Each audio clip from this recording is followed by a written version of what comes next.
입시 코칭 나만 따라와.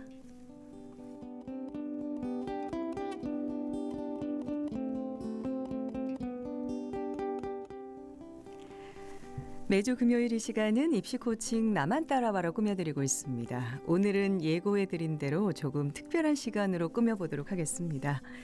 이제 서서히 수시 입시에 대한 관심이 높아지는 시기인데 특히 학생부 종합전형의 평가 요소는 다른 전형에 비해서 알기가 쉽지가 않습니다. 다양하고 복잡한 전형이니까. 그래서 오늘은 이 복잡한 학생부 종합전형을 좀 더 쉽게 알려주실 분을 모셨습니다. 바쁘신 분이신데 어렵게 모셨습니다. 전 서울대 입학사정관이셨던 진동섭 한국진로진학정보원 이사와 함께 학생부 종합전형을 중심으로 얘기 나눠보도록 하겠습니다. 안녕하세요. 네, 안녕하세요. 반갑습니다. 네, 반갑습니다. 네, 방송에 자주 얼굴을 내미니까 얼굴이 명함인 사람이 되었습니다. 오늘도 보이시죠? 네, 그 선생님들이 저한테 얘기를 들으면서 연예인한테 입시 얘기를 듣는다 그렇게 얘기를 하는데 오늘 이 방송 청취자 여러분께서도 연예인으로부터 입시 얘기를 듣는 초유의 일을 겪고 계십니다. 그러네요.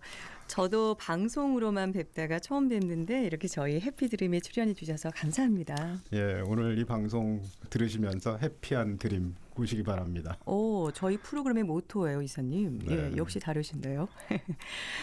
그리고 타 방송사 공부가 뭐니 해서 아이들의 학습에 도움이 되는 조언들도 많이 해주시고 계시고 또 들리는 얘기로는 대한민국을 떠들썩하게 했던 제2본부의 드라마였죠. 스카이캐슬의 김주영 쌤의 실제 모델이라고 하던데 사실입니까, 이사님?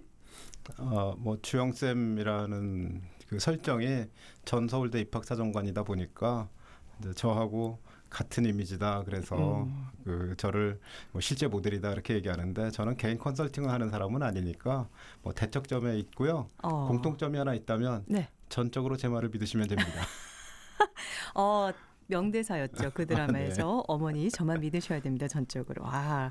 그렇습니다. 팩트 체크가 됐습니다. 수식어에 조금은 오류가 있었는데 그런데 그런 수식으로 또 더 유명해지시기도 하셨습니다. 저도 그 드라마를 재밌으면서도 씁쓸하게 봤는데 드라마 속에서 김주영 쌤에게 컨설팅 받는데 20억이 든다라고 하던데 그럼 우린 지금 교육의 알짜 정보를 공짜로 듣는 건가요? 예. 그 주영쌤 얘기 들으면 20억 들고 제 이야기를 들으면 20억 절약되죠. 와, 최고입니다. 예. 아마 더 귀를 기울이실 것 같습니다. 아시다시피 대구 지역도 교육열이 상당히 높은 도시인데 오늘 저희 방송 함께 하시면은 쉽게 들으실 수 없는 좋은 정보를 아실 수가 있을 겁니다. 이제 내용으로 들어가 보도록 하겠습니다. 정시는 들어가기 어려우니까 수시, 학종으로 가야 한다. 이런 얘기를 많이 하는데 먼저 학생부 종합전형을 간단히 설명을 좀 해주시죠.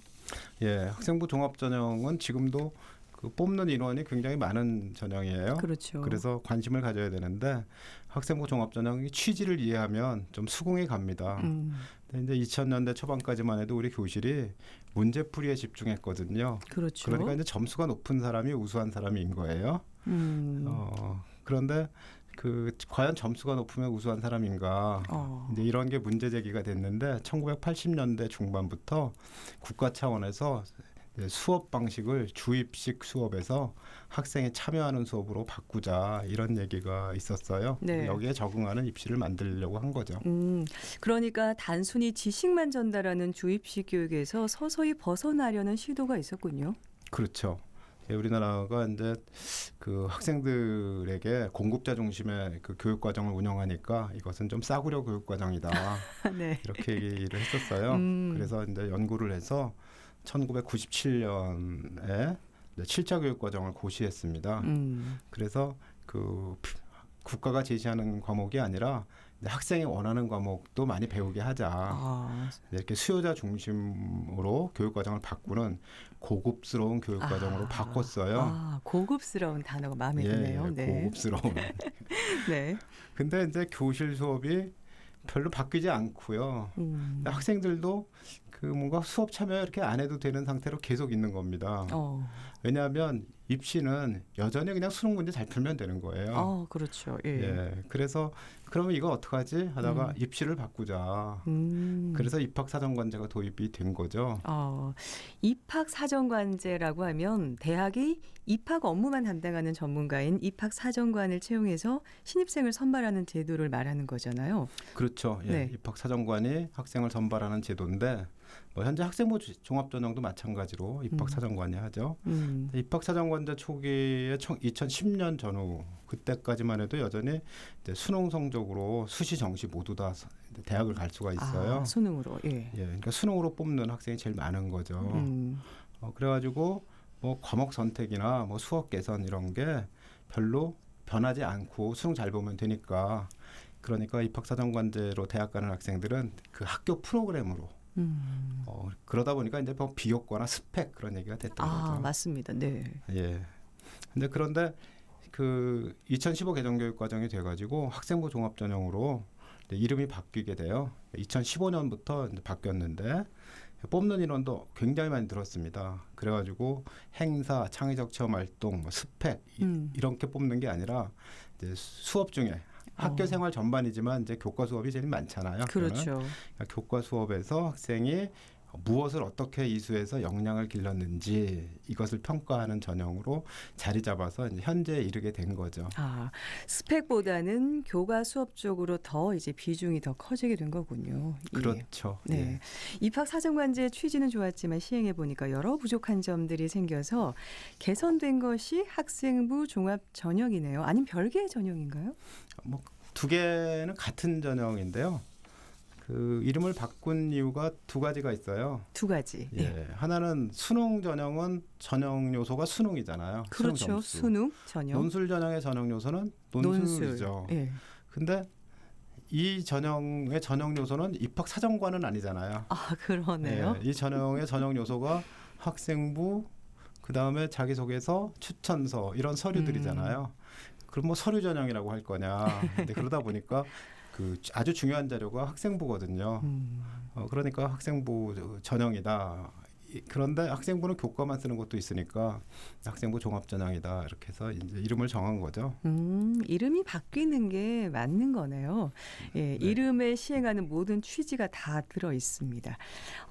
더 이야기 또 이어가기 전에 음악 한 곡 듣고 가도록 하겠습니다. 추천곡을 가지고 오셨는데 추천곡을 보니까 대학 시절에 팝 음악을 좀 좋아하셨던 것 같습니다. 어떤 곡 가지고 오셨죠? 뭐 아주 예전에는 우리나라 노래보다 팝이 워낙 많았으니까. 그렇죠. 예. 처음 들려드리는 곡 길티. 바버라 스트라이젠드, 베리 깁이 함께한 곡이죠? 네. 그렇습니다. 비지스. 멋있었어요. 비지스의 멤버죠. 일단 먼저 길티부터 듣고 오도록 하겠습니다. 진동섭 이사님의 첫 번째 추천곡 듣고 오셨습니다. 바버라 스트라이젠드, 베리 깁이 함께한 곡 길티 들으셨는데요. 뭐 이 곡에 관련된 특별한 사연이 있으신가요? 뭐 그런 건 아니고 뭐 콜라보 아주 멋있잖아요. 듀엣이 너무 아름답죠, 두 사람이. 네. 뭐 거의 원조격입니다. 멋있어요. 그렇습니다. 좋은 곡 가지고 오셨는데 함께 들어봤고요. 입학 사정관제를 더 보완하고 이름도 바꿔서 지금의 학생부 종합전형으로 변화된 내용들을 얘기를 해주고 계십니다. 그렇다면은 학생이 과목을 선택하는 교육과정은 언제부터 적용된 건가요? 학생이 과목을 선택하는 교육과정은 뭐 97년에 고시를 했어요. 그래서 2002학년도에 고등학교 입학생 이 학생들이 졸업하고 대학은 2005년도에 갔으니까 05학번부터 적용이 된 거죠. 그렇습니다. 그러니까 05학번 대입부터 학생이 선택하는 교육과정으로 고등학교에서 과목을 선택해서 배우기 시작한 건데 실제로 학생 선택은 언제부터 봐야 할까요? 질문이 재밌죠. 실제로는 언제부터 했냐? 실제로가 중요합니다. 네, 실제로가 중요합니다. 네. 실제로 언제부터 했냐면 2015년부터 했습니다. 네. 예.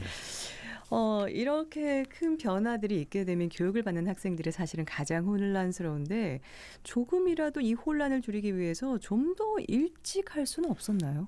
당시에는 학생 수가 일단 많아가지고 하기도 어려웠을 뿐만 아니라 또 학급당 학생 수를 줄이는 목표가 있었어요. 아, 그래서 지금은 뭐 한 학년에 한 한 10반 서른? 정도 되면 네. 애들 많다 그러는데 그때는 한 20반 정도씩 됐어요.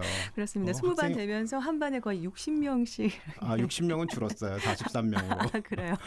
예. 우리 많았습니다. 그 아나운서님 생각보다 연세가 많으신 분인가 봅니다. 드러나나요? 이렇게 예. 그 계속 해주시죠, 이사님. 공학번 네. 그때는 이제 한 43명 예, 그런 정도였는데 근데 학급수도 많고 그러니까 학생들에게 뭐 선택을 주려면 이렇게 뭐 이동 수업도 하고 분반도 하고 그래야 되는데 그런 예. 게 잘 안 되는 거예요. 아, 그러니까 문이과를 없애고 개인 선택형으로 바꾸려고 했지만 문이과가 여전히 남아 있고 이제 그 이외에 학생이 선택할 수 있는 게 없으니까 뭐 별로 학생 선택 교육 과정이라는 건 이름은 있는데 실제는 잘 안 됐다. 적용되기가 쉽지가 예, 않았네요. 예, 예. 그렇군요. 그래서 2015 개정 교육 과정에 들어서 이제 학생 수가 좀 줄기 시작해서 시행이 된 건가요? 그렇죠. 음. 예, 2015 개정 교육 과정이 적용될 때쯤 되면 이제 학생 수가 많이 줄었어요. 그래서 지금 이제 고3 학생들이 2015 개정 교육 과정 적용되는 첫 해 학생인데 그렇죠. 이제 이 학생들이 이제 태어날 때 아예 50만 명이 좀 안 되게 태어났거든요. 그러니까 학생 수가 줄어드니까 이제 학생 선택을 줘도 된다 이렇게 생각이 된 거죠. 말씀을 들으니까 학생 수와도 관련이 있었군요. 그렇다면 현재 고3이 2002 월드컵 때 태어나서 자유학기제를 처음으로 경험한 학생들이고 2015 개정 교육 과정을 처음 적용하는 학생이라고 할 수 있는 거네요. 그렇죠. 예, 뭐 2002년에 월드컵이 있었고 중학교 들어갈 땐 자유학기제를 했고 뭐 또 뭐 여러 가지 뭐 이렇게 복잡한 변화들이 많았습니다. 예, 복잡한 변화를 많이 겪었다고 하죠. 네. 뭐 그런데 이 학생들이 미워서 그런 게 아니고 이 학생들이 얼마 없으니까 누구나 다 이제 창의적인 사람이 되어야 된다 이렇게 생각한 거예요. 그러니까 예전에는 1등을 쫓아가는 추격자가 모델이었어요. 네. 근데 모든 학생들을 창의적으로 만들어야 되니까 그래야지만 이제 우리의 앞길이 보인다. 혹은 뭐 4차 산업혁명 시대에 그 좋은 학생들이 미래를 150년 살아갈 그런 힘이 만들어진다. 이렇게 생각하면서 이런 것들을 바꿔가기 시작을 한 거죠. 대한민국의 미래를 생각해서 이제 바뀌기 시작한 거네요. 그렇지만 이제 아이들은 이제 미워서 미워서 그래요. 괴롭히는 걸로. 학생들이 그런 깊은 뜻을 잘 알아야 할 텐데 말이죠. 왜 우리부터 바뀐 거야라고 원망조로 받아들이면 안 될 것 같습니다. 말씀해 주신 대로 더 잘 가르치기 위한 거라고 알려주셨어요. 그렇다면은 학생부 종합전형은 학생이 무엇을 어떻게 배웠는지를 평가한다고 하셨는데 학생의 과목 선택은 입시에서 얼마나 또 중요한 거죠? 입시에서 과목 선택이 중요하면서도 사실 상식에 기반하고 있어요. 그러니까 이제 공대를 가려면 중요한 과목이 예나 지금이나 수학과학이잖아요. 그렇죠. 그러니까 뭐 그냥 특별한 게 없어요 이렇게 얘기할 수도 있죠. 학생부 종합전형에서 이제 평가 요소라고 하는데 이 평가 요소를 대개 4가지로 얘기해요. 4가지. 인성, 발전 가능성, 학업 역량, 전공 적합성 이렇게 4가지를 얘기합니다. 네. 물론 대학교마다 좀 차이가 있습니다.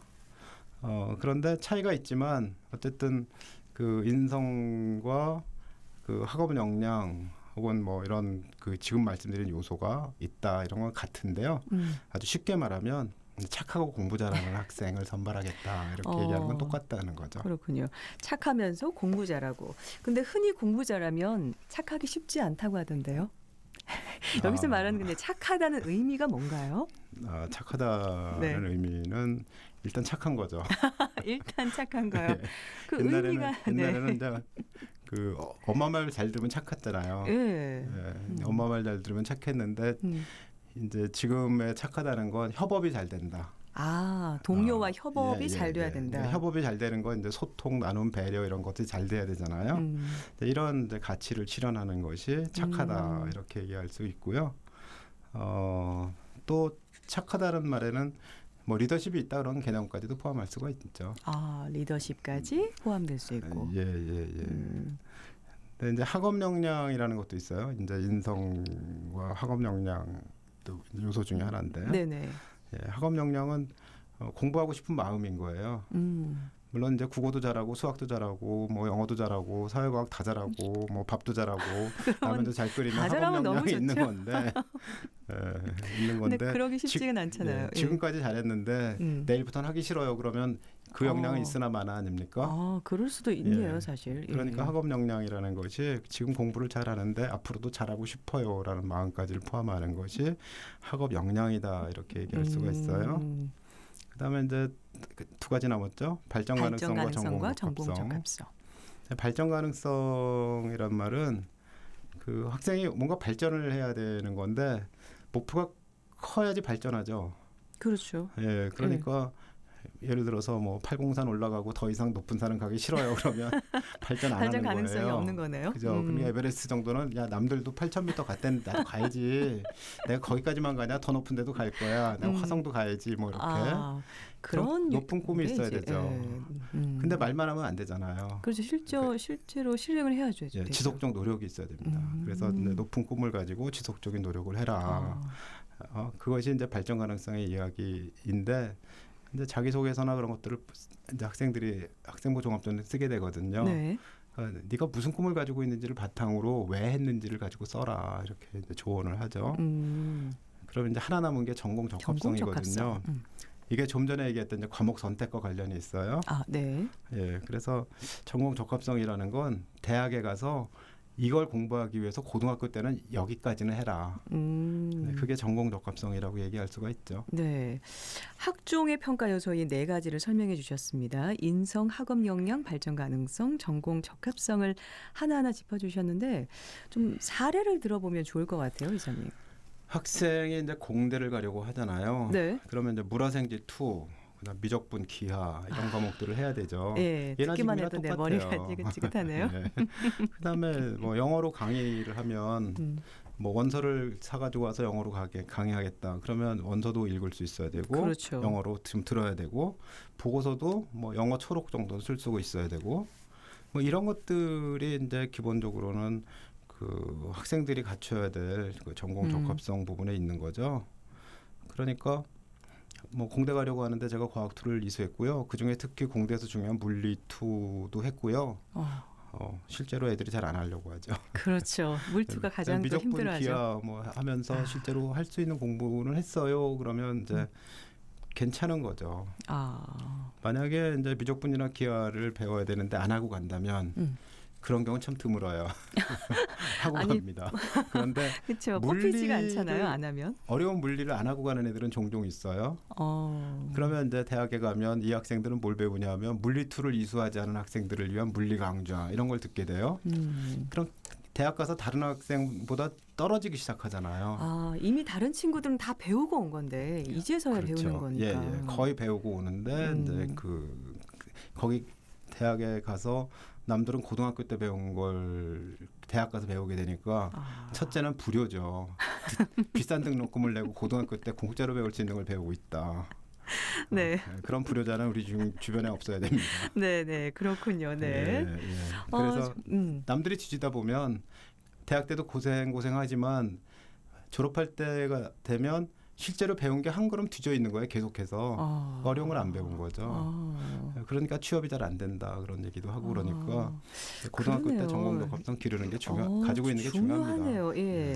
일단 첫 출발부터 뒤지게 되니까 그 뒤진 상태로 계속 그냥 따라가는 수준밖에 되지 않겠네요. 네. 그렇죠. 고등학교 교육에서 대학 교육으로 이어지니까 전공 수업을 잘 따라가기 위해서라도 전공 적합성이 정말 중요하다는 얘기를 해주셨습니다. 고등학교 때 과목 선택에 따라서 전공의 선택 여부가 확실히 갈릴 수밖에 없겠네요. 그렇죠. 그러니까 예전 같으면 내가 문과야. 그러면 문과는 쉬운 수학과 사회. 나는 이과야. 그러면 어려운 수학과 과학. 이렇게 잘렸잖아요. 네. 근데 이제 경제과에 가서 공부를 하려면 경제 수학을 해요. 경제 수학. 예. 공대를 가면 공업 수학을 하고. 근데 경제 수학과 공업 수학 중에 어떤 수학이 더 어려울까요? 공업 둘 다 수학 어려워요.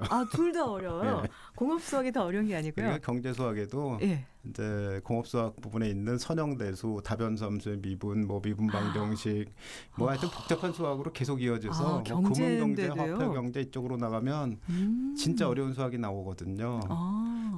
그런데 문제는 금융경제는 선택이지만 경제 수학은 필수예요. 그렇군요. 예.